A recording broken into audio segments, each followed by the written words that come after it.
Hey, what's up, everybody? This is Gary Holt from Exodus and formerly from Slayer, and you're listening to The Razor's Edge.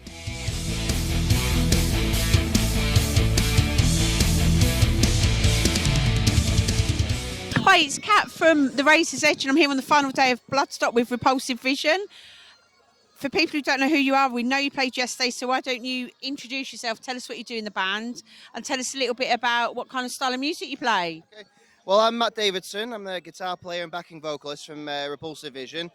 We play old school death metal, kind of like Carcass and Napalm Death, with a lot of the punk edge. Got a lot of influences from like NoFX and Bad Religion and a lot of the older punk stuff.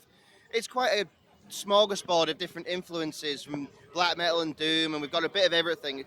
So there isn't really a set genre for us, but it's all really kind of under the umbrella of old school death metal. Sounds really interesting. So tell us about your journey to get onto that New Blood stage. What was that like? Well, it's been a long time coming, to be honest. We've been a band for about 13 years. We've been applying for Bloodstock for quite a while.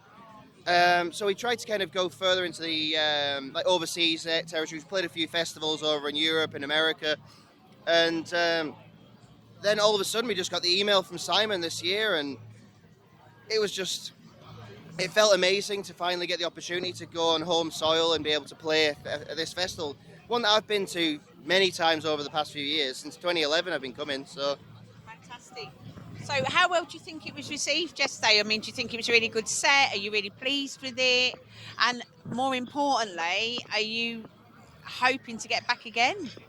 Oh, 100%, absolutely. The response was amazing.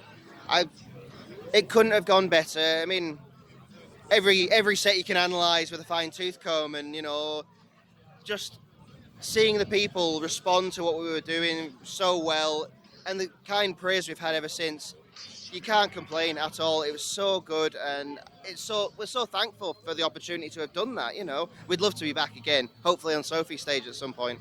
Well, a lot of bands have been doing that. We've seen the likes of Conjurer, who won a Metal to the Masses in Leicester, and who've done, New Blood, Sophie, and then Maine. Yeah. So it's not unobtainable, is it? Not at all, not at all. I remember Conjurer from when they were just beginning out. They played one of my festivals at like 3 p.m, and now look where they are. Yeah, exactly. Surreal. Anything can change, as we know. So Absolutely. have you got any material out at the moment, or are you starting a writing process? What's kind of going on with you guys at this present minute?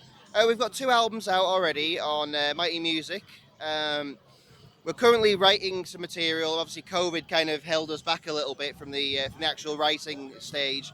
We put a lot of demos. We've got about 25 demos, but it's cherry picking the right ones and making sure that it's the best album we can release after the past 3 years. So that's the next plan, really, is get that sorted.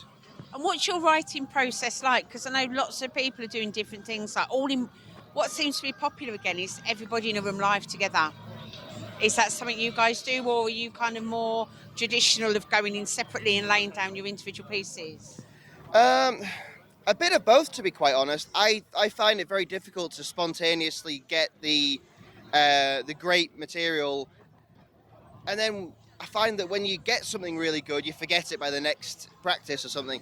So I find the best thing to do is to sit at home and write it traditionally and just get it all down, get a demo written, recorded, programmed, send it off to the guys, let them kind of constructively criticize it and say, all right, this could be done here, there's too much of this, too little of this, and then we just get into a room and start playing it until it feels natural in a live sense. It's a bit more organic. Exactly, that's it. So, because if it's just one person, it just sounds like it's one person writing it. I think once you get the influences of everyone else, because our bass player is a progressive metal kind of bass player, so him adding his little bits on top has that.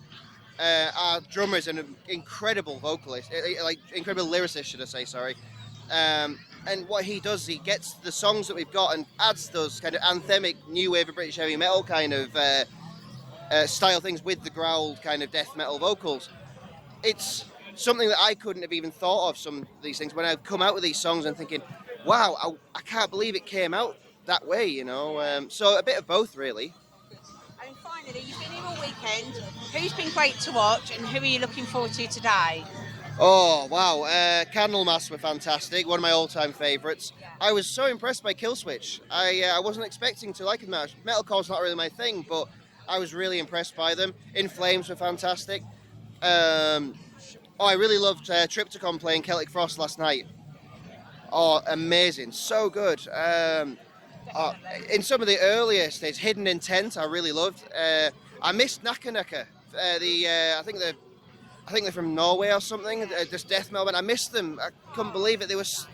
I hope I get a chance to see them again. But there's so many great bands, and today it's got to be Megadeth, hasn't it? Tribulation, I'm looking forward to as well. I just discovered them when they were announced, and so good. Sepultura, I'm a big fan of as well. Hoping they play all the classics. Oh, definitely. Yeah. Definitely. But other than that, there's just such a strong lineup every single year. It's hard to know. It's a bit of an eclectic festival, isn't it? It is, absolutely. Also, Moon Reaper, they were fantastic on Friday.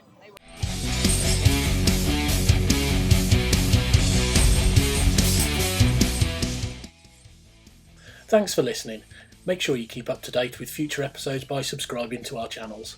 For more information on this podcast, or for all the latest music news, reviews, interviews and more, head over to our website, www.therazorsedge.rocks.